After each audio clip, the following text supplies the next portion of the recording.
Hello students, today we're going to start with a new topic. We're going to look at one hormone specifically, and that hormone is insulin. Insulin is a very important hormone because it's implicated in a disease that deals with blood sugar. And most of us are familiar with this disease. It's diabetes. However, before we look at the mechanism of how insulin works, we're going to identify some important facts about insulin. Some of them you already know, but some of them you may not know. The first thing I'm going to do is list those facts and then we'll discuss them.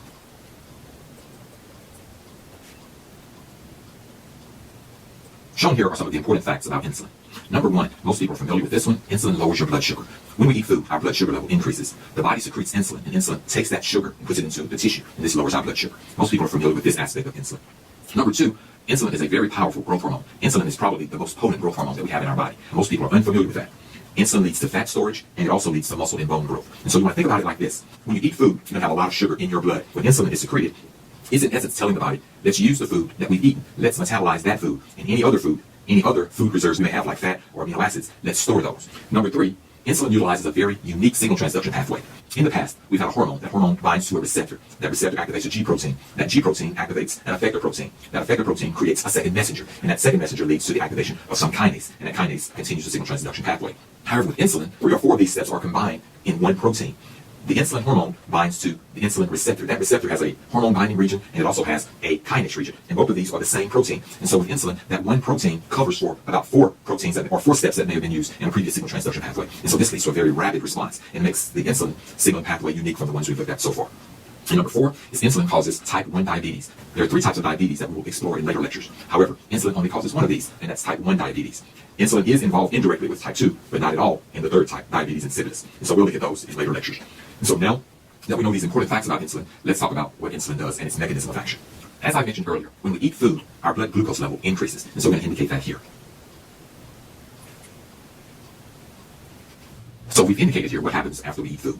When we eat the food, the level of glucose in our blood rises. And so this is problematic. And the body has mechanisms in place to correct this. The primary mechanism is to take this blood glucose and to put it into our tissue cells. And so what we're going to do is indicate a tissue cell next. Here we've represented a tissue cell. Once the blood glucose level rises, the objective is to get the glucose out of the bloodstream and into the tissue cells. The protein in the cell we've shown here is a glucose transporter. So what happens is that the glucose leaves the bloodstream, travels through the glucose transporter, and into the target cell. That's the objective. Now we're going to figure out what the signal transduction events are to get this glucose transporter to allow the glucose inside.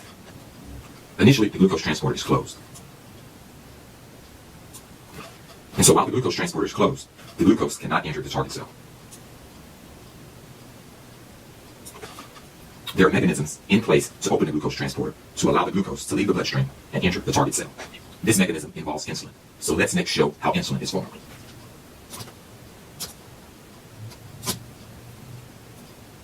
As we mentioned earlier, it's the beta islet cells of the pancreas that produce insulin. When blood glucose levels rise, the body recognizes this, and the beta islet cells of the pancreas produce insulin. And this insulin goes on to the target cell to initiate the signal transduction pathway that opens the glucose transporter. The first protein involved in this process is going to be the insulin receptor. As I've mentioned before, the insulin receptor is very special. There are 2 regions to this receptor. There's the hormone binding region. There's also the kinase region. So let's draw that one first. Shown here is our insulin receptor. This receptor has 2 regions. The region which binds the hormone binding region, and also the kinase region. For insulin, this kinase is special. In the past, all the kinases we've discussed have been serine or threonine kinases, which mean when the kinase adds a phosphate to the target protein, it adds the phosphate to either the serine amino acid or the threonine amino acid. However, with the insulin receptor, it adds the phosphate to a tyrosine amino acid. And so the insulin receptor is a tyrosine kinase. And so let's indicate that here. And so we have here the insulin receptor. And so what happens is that the insulin hormone, of course, binds to the insulin receptor.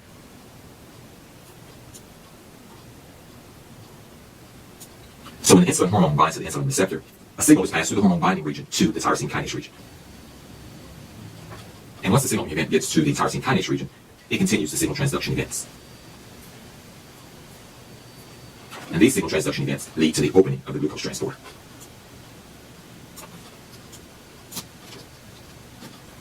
So then the glucose transporter opens up, and then the glucose travels through the glucose transporter and into the target cell.